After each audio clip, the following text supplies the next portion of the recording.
18 марта 2018 года в России состоятся выборы президента Российской Федерации. Как проголосовать на выборах президента России по месту нахождения, а не по месту регистрации? В этот день избиратели, находящиеся не по месту регистрации, смогут легко проголосовать там, где они находятся, в любом избирательном участке нашей страны. Для этого вам нужно заранее подать заявление, указав, на каком именно избирательном участке вы хотите проголосовать.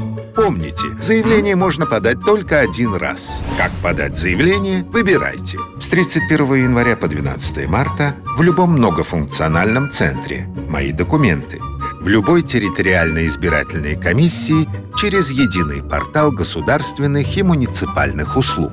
А с 25 февраля по 12 марта еще и в любой участковой избирательной комиссии. Есть вопросы? Позвоните. Звонок бесплатный. Голосовать легко.